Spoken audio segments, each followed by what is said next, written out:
오늘은 잠언 21장 26절 말씀부터 시작되겠습니다.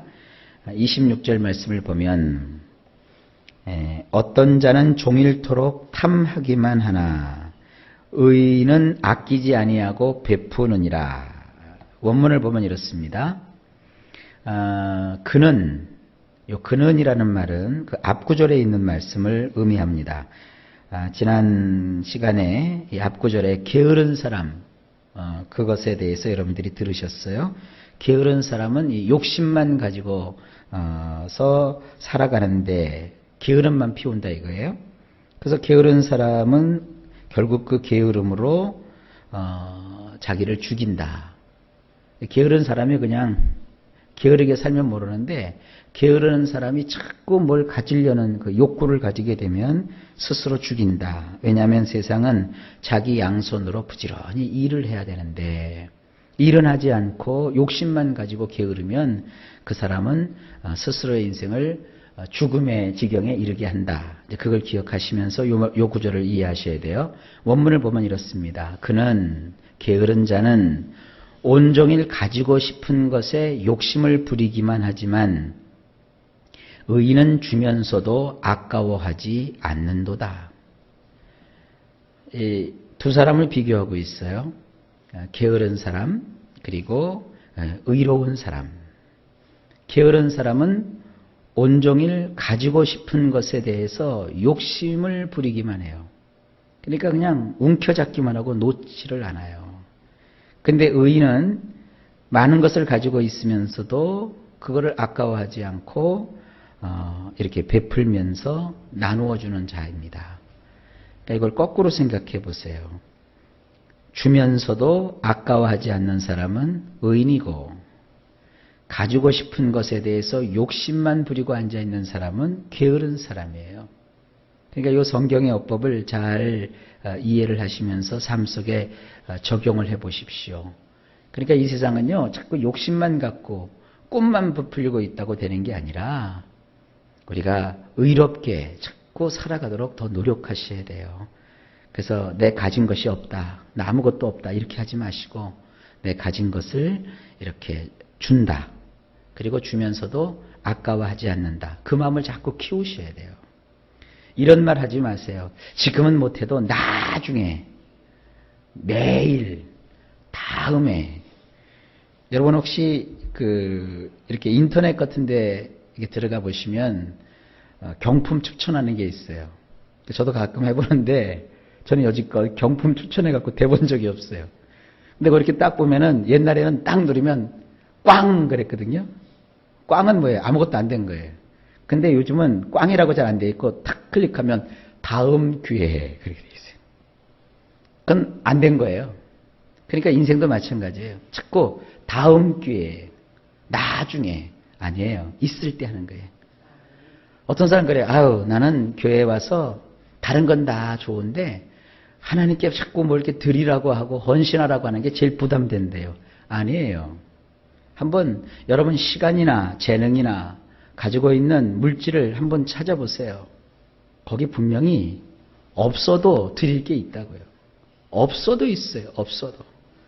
거지라고 할지라도 드리려는 마음만 가지면 주머니에 꼬부쳐 놓은 빵 조각이라도 있는 거예요. 없긴 왜 없어요? 찾으면 다 있다니까요. 꼭 하나님께 드릴 때 돈만 드리라는 거 아닙니다. 시간을 드릴 수도 있고 몸을 드릴 수도 있고 마음을 드릴 수도 있어요.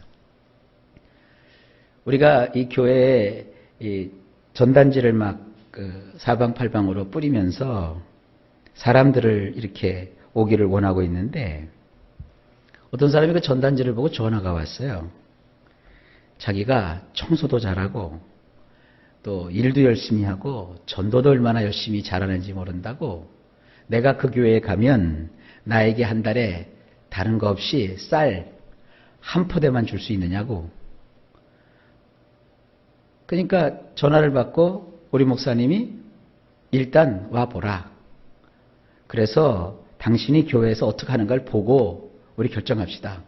그때 이 양반이 또 전화가 왔어요. 지난번에 내가 얘기했던 그 쌀 한 포대 결정했느냐? 일단 그거를 달라. 그러면서 웃기는 얘기를 해요. 당신이 목사님이니까 그 말에 책임질 수 있느냐? 이거 뭐요 도대체? 요즘은 아주 신종 거지들이 그래요. 그래서 이제 제가 그거 안 된다고, 그런 건 잘못된 거라고 그렇게 은근슬쩍, 왜냐하면 그런 사람들한테 강하게 거부하면 와가지고 교회 와서 해코지 할 수도 있으니까 지혜롭게 잘 해야 된다고 우리 목사님이 아주 굉장히 지혜롭게 잘 얘기해서 그다음부터 전화가 안 와요. 그 게으른 사람이에요. 이게 거지근성이잖아요. 보니까 무슨 뭐 노숙자 같아요. 노숙자 중에서도 굉장히 지혜로운 노숙자인지 뭐 야근 노숙자인지 또 그 전화는 어디서 했는지 몰라요. 그러니까 이게 웃긴 거예요. 신앙도 마찬가지입니다.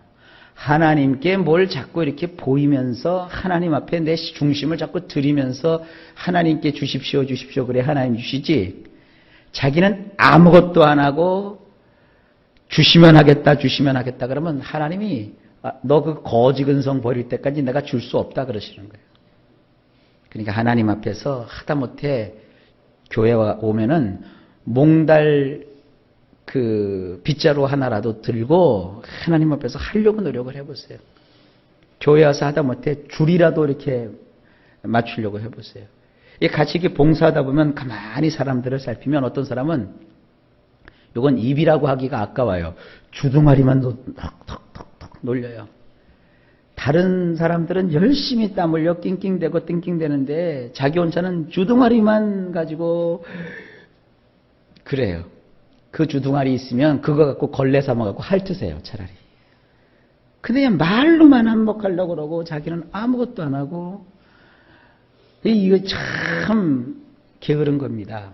여러분 인생은 이렇게 베풀고, 그리고 베풀면서도 아까워하지 않고 진심으로 이렇게 하고, 그런 그 의로운 자의 길을 여러분들이 살아가야 이게 지혜로운 거예요. 그러니까 온종일 욕심만 부리는 자 되지 마시기 바랍니다. 기도도 하면서 기도에 걸맞게 봉사도 하는, 여러분 이런 삶을 꼭 살아가시기 바랍니다. 넘어갑시다. 27절. 악인의 재물은 본래 가증하거든 하물며 악한 뜻으로 드리는 것이랴. 원문은 이렇습니다. 악하게 행동하는 자가 드린 희생제물 자체도 혐오스러울 뿐인데 더욱이 사악한 뜻으로 그것을 가지고 나왔다면 어떡하겠는가? 이렇게 돼 있어요. 자, 오늘은 이 본문에서 하나님께서 자꾸 이렇게 우리 그 심성을 이게 자꾸 건드리시죠. 조금 전에는 게으르지 말아라. 이번에는 잘 보세요. 악하게 행동하는 자가 하나님께 나올 때 그냥 나오지 않았어요. 나름대로 희생제물을 가지고 나왔어요. 근데 하나님은 그 희생제물만 보시는 게 아니라 그 희생제물을 가지고 나온 그 사람도 보시는 거예요. 근데 그 사람이 악한 자란 말이에요. 그러면 악하게 행동하는 자가 희생제물을 이렇게 가지고 나왔다고 해도 그가 가지고 나온 그 희생제물 자체도 아주 하나님 보실 때 혐오스럽대요.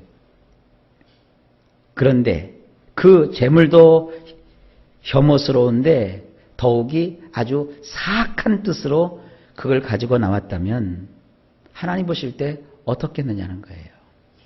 그러니까 이것을 좀 더 쉽게 얘기하면 하나님께 가지고 나온 재물만 가지고 되는 거 아닙니다. 하나님께 물질을 드리면서 하나님 이거 먹고 떨어지시오 이러면 안 되는 거예요. 그 삶을 변화시키지 않고 새롭게 되지 않은 사람이 하나님께 뭘 드린다고 갖고 나왔으면 그 드리는 물질 자체도 하나님 참 혐오스럽게 보시는데 그 물질을 가지고 나온 사람이 그 사악한 마음을 그냥 가지고 나왔으면 하나님께서 그 사람을 온전히 보시겠냔 말이에요. 그가 가지고 나온 재물도 아주 하나님께서 지긋지긋하게 여기시고 혐오스럽게 생각하시는데 그 재물을 사악한 뜻을 가지고 나온 그 사람은 하나님이 어떻게 보시겠냐는 거예요. 그러니까 뭡니까? 사람이 그 심성을 하나님께 곱게 가지고 그리고 의로움을 추구하는 자가 되어야 된다.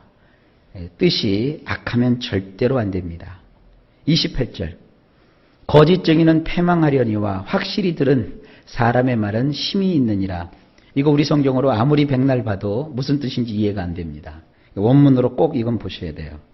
거짓말들을 하는 증인들도 망하고 말 것이지만 그것을 귀 기울여 들었던 자가 영원토록 말하게 되느니라. 자, 보세요. 어떤 사람이 법정에 서서 거짓말로 막 증인이 되어서 증언을 했어요. 그러면 그 사람은 거짓말을 했기 때문에 하나님께서 그 사람의 인생을 결탄코 그냥 두지 않으세요. 패망하게 만드세요. 파멸을 시켜버리고 마세요. 그런데 문제는 이겁니다. 그 사람들이 하는 그 거짓말을 귀 기울여 들었던 자가 있다면 그 사람은 어떡하겠냔 말이에요. 그 사람은 그 거짓말을 진짜인 줄 알고, 왜냐면 저 사람이 거짓 증언을 했을 때, 그 법정에 나와서 거짓 증언을 했을 때 그것은 진실을 말하겠다고 서약을 하고 한 거기 때문에 진짜인 줄 안단 말이에요. 그거를 그 방청하는 방청객이 들었다고요. 그러면 그 사람은 영원토록 그것이 진리인 줄 알고 말을 하게 되는 거예요. 내가 법정에 가서 들었는데 저 사람이 저렇게 했대. 그게 거짓말이었거든요. 근데 그걸 들은 사람은 그게 진짜인 줄 알고 그 사람이 위증을 해가지고 처벌을 받았다는 거는 들은 사람들한테는 통보를 안 해줘요.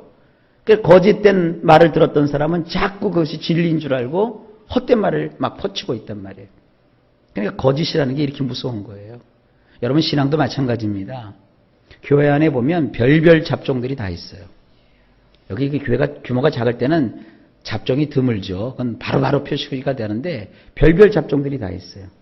그러면 그렇게 잡종스러운 잘못된 말을 한 사람은 하나님께서 치리하세요. 그러나 그 잘못된 말을 귀담아 들었던 사람들은 그 잘못을 고칠 기회를 못 가져요. 그래서 잘못된 말을 계속 진리인 것이냐 하고 다닌단 말이에요. 그러니까 악이라는 게 이래서 하나님께서 싫어하시는 거예요. 여러분 혹시 오늘도 기도할 때 그러세요. 하나님, 내가 혹시 신앙생활 하는 가운데 거짓된 증인들이 하는 이 거짓말을 귀 기울여 들어서 그것이 진리인 것인 줄을 알고 그것을 내가 붙잡고 있었다면 깨닫게 해주시고 이제 내 마음을 진리로 새롭게 해주시고 말씀으로 새롭게 하셔서 하나님께 영광을 돌리게 해주세요. 그렇게 기도하세요. 예전에 어느 기도원을 갔더니 그 기도원이 아주 유명한 기도원이었어요. 근데 그 기도원에서 만들어 놓은 찬송이 하나 있어요. 그 가사를 보니까 이런 말이 있습니다. 성령으로 뜨겁게, 은사로 강하게, 말씀으로 새롭게. 제가 어린 시절에 그 기도원에 가서 들었던 얘기인데 지금도 계속 마음속에 간직이 돼요. 그래. 성령 충만을 받으면 사람이 뜨거워져요. 그죠? 열정이 생기고. 은사를 경험하고 은사를 가지면 사람이 강력해지죠. 그런데 말씀은 사람을 새롭게 하는 거예요. 그러니까 여러분들이 강단에서 하나님께서 주의 종을 통해서 계속 여러분들한테 주시는 이 말씀을 가지고 여러분들이 새롭게 돼야 돼요. 지나온 날들 거짓말을 들어서 내 마음에 그 거짓을 진리로 믿었던 마음이 있다면 그것을 새롭게 바꾸셔야 돼요. 여러분 속에 하나님의 말씀으로 잘못된 그런 생각들을 다 씻어내셔야 돼요. 그래서 말씀을 또 뭐라고 그래요? 물이라고 하는 거예요. 그래서 물로 깨끗하게 씻음처럼 하나님 말씀을 들으면서 자꾸 씻어지고 새롭게 돼야 돼요. 그런데 그 거짓된 것을 마음에 그냥 가지고 있으면 아무리 말씀의 물이 나에게 쏟아진다 할지라도 그 더러운 때가 그대로 남아있는 거예요. 때는 어떻게 해야 돼요? 문질러야 돼요. 비벼서 없애버려야 돼요. 여러분 마음속에 거짓된 교훈, 거짓된 가르침, 또 거짓된 말 이런 것들이 있다면 진리로 분별하시고 성령을 의지해서 그걸 싹 지워버리시고 하나님 말씀으로 새롭게 되는 이런 인생을 꼭 살아가실 수 있기를 바랍니다. 그 다음에 29절입니다. 악인은 자기의 얼굴을 굳게 하나 정직한 자는 자기의 행위를 삼가느니라. 원문을 보면 이렇습니다. 악을 행하는 자는 자기의 얼굴을 쌓을 듯이 굳게 하지만 올곧은 자는 자기의 길을 제대로 준비하느니라. 이 악한 사람들은요, 조금만 수틀리면 막 얼굴을 굳게 하고 막 싸우려고 덤벼들어요. 이걸 우리는 뭐라고 그래요? 사나운 사람 그러죠. 여러분 절대 이 사나운 사람 되지 마세요. 사납던 사람도 은혜 생활을 하고 하나님의 의를 경험하면 사람이 이렇게 까탈스러운 게 없어져요. 여기 성경은 말하고 있잖아요. 올곧은 사람은, 올곧게 살아가는 사람은 자기가 가야 될 길을 제대로 준비한다고요. 그러니까 이게 뭡니까? 목사는 목사로서 가야 될 길이 있고요. 또 우리 성도들은 성도들이 가야 될 길이 있어요. 남을 탓하거나 남을 얘기할 거 없어요. 그저 내가 할 것을 내가 하면 되는 거예요. 저는요, 이렇게 신앙생활하면서 교회에서 미운 사람들이 있어요. 어떤 사람이 미운 줄 아세요? 기도 순서 맡겨놓으면 꼭 그때만 빠지는 사람이 있어요. 제일 미워요. 기도 순서 맡았으면 그냥 하세요. 어버버거리면 어떻고 어더더거리면 어때요? 내가 기도 맡았으면 내가 그 일을 하는 거예요. 찬양대 했으면 그냥 하는 거예요. 끝까지 그 찬양대를 하는 거예요. 여러분 꼭 그렇게 하실 수 있기를 바랍니다. 그래서 올곧게 가야지. 보세요. 악을 행하는 사람은 얼굴을 막 맨날 싸울듯이 쌈딱처럼 막 들이대고 그렇게 하지 말고 올곧게 자기가 가야 될 길을 자기가 잘 준비해서 그 길로 가는 자가 이게 지혜로운 자예요. 자, 30절입니다. 지혜로도 못하고 명철로도 못하고 모략으로도 여호와를 당하지 못하느니라. 원문을 보면 이렇습니다. 지혜로도 안 되고 신중함으로도 안 되고 기발한 계획으로도 여호와와 맞설 수 없느니라. 감히 어느 누가 여호와와 맞설 수 있겠습니까? 지혜가 뛰어났다고 해도 안 되는 거예요. 또 많이 배워서 경험이 많아서 자기가 무슨 뭐를 행할 때 굉장히 신중하고 자기가 아이디어가 좋고 그거 다 하나님 앞에는 아무것도 아니에요. 그러니까 하나님 앞에서 괜히 조금 아는 거 자꾸 드러내고 조금 경험한 거 자꾸 과시하고 조금 그 떠오르는 생각 하나님 앞에 들이밀면 안 돼요.